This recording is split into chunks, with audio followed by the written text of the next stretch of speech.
Phone tapping అంశం అంటే ఇక ఫైనల్ దశకు వచ్చినట్టుందిగా. ప్రభాకర్ రావు కూడా ఇక కేసీఆర్ పేరే చెప్పినట్టుగా అనిపిస్తుంది. ఇప్పుడు కవిత మొన్న ప్రెస్ మీట్ పెట్టి ఒక మాట అనింది. ఆమె మాట్లాడుతూ సొంత అల్లుడు ఫోన్ ట్యాప్ చేసే దౌర్భాగ్యం ఉంటదా అని చెప్పింది కదా. మరి అలాంటప్పుడు ఇంటోడి కూడా నువ్వు ఓర్వలేదు అనుకున్నప్పుడు బయట వాళ్ళని ఓరుస్తాం మేము అనుకుంటామా?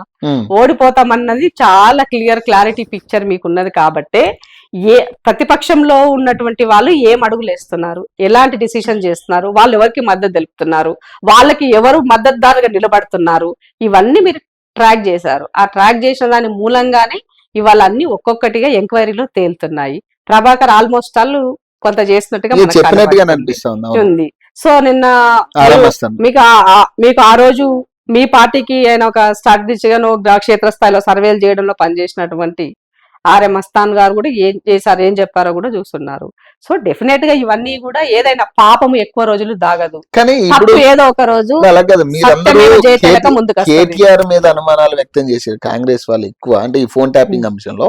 కానీ వినూత్నంగా ఇక్కడ హరీష్ రావు పేరు వినపడతా ఉంది, కేసీఆర్ హరీష్ రావు పేర్లే ఎక్కువ వినపడతా ఉన్నాయి కదా మొదటి నుంచి. అంటే కొంత ఫస్ట్ ఫేజ్ లో సెకండ్ ఫేజ్ లో కొంత భాగం వరకు పూర్తి కీలకంగా పనిచేసింది హరీష్ రావు గారు కేటీఆర్ కన్నా కూడా.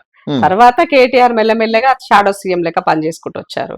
ఫోన్ ట్యాపింగ్ వ్యవహారంలో మరి కేటీఆర్ వాస్తవం ఎంత ఉంది, ఎంతవరకు జరిగింది అన్నది ఎంక్వైరీ ద్వారా మీ అంచనా ప్రకారం అంటే బేసిక్ గా వాళ్ళ ఫ్యామిలీలో జరిగినటువంటి విషయాలలో ఆ ముగ్గురు 100%, ముగ్గురులో ఇంకొక ఆయన సంతోష్ రావు, నలుగురు యొక్క భాగస్వామ్యంలోనే అన్ని జరిగినటువంటి వ్యవహారం కాబట్టి ఏ చీమ చిట్టుకుమన్నా ఏ చిన్నది ఏం జరిగినా వాళ్ళ యొక్క అందరి హస్తం అందులో ఉంటదన్నది సత్యం.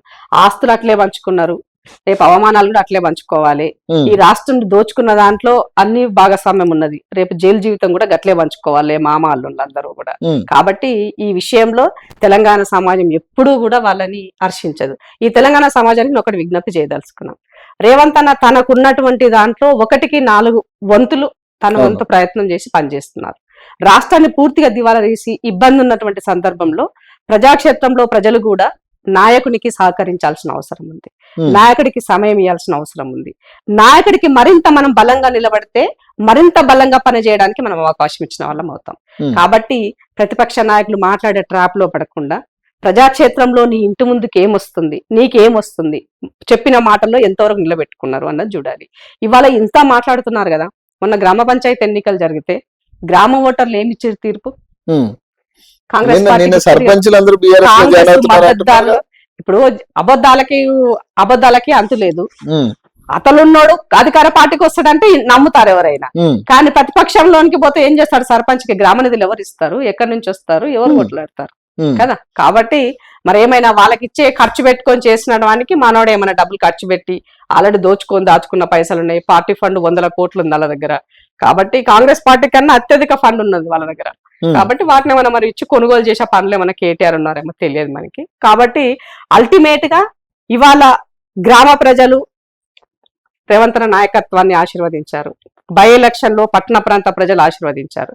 కాబట్టి ఇచ్చిన మాట నిలబెట్టుకోవడం కోసం కాంగ్రెస్ పార్టీ ఎంత దూరమైనా వెళ్తుంది, ఎంత కష్టమైనా పడుతుంది. ప్రజాక్షేత్రంలో మేము చేయలేకపోతే ఎందుకు చేయలేదో చెప్పే దమ్ముండేది కూడా కాంగ్రెస్ పార్టీకి. దమ్ము ధైర్యం రెండు కూడా కాంగ్రెస్ పార్టీకి ఉంటాయి, మీరు గమనించాల్సిన విషయం. ఎందుకంటే చేయలేకపోతే ఎందుకు చేయలేదో చెప్తుంది, చేస్తే నాకు ఇంకింత అవకాశం ఇవ్వండి నేను మరింత చేసి చూపుతా అని చెప్తుంది. That is Congress party.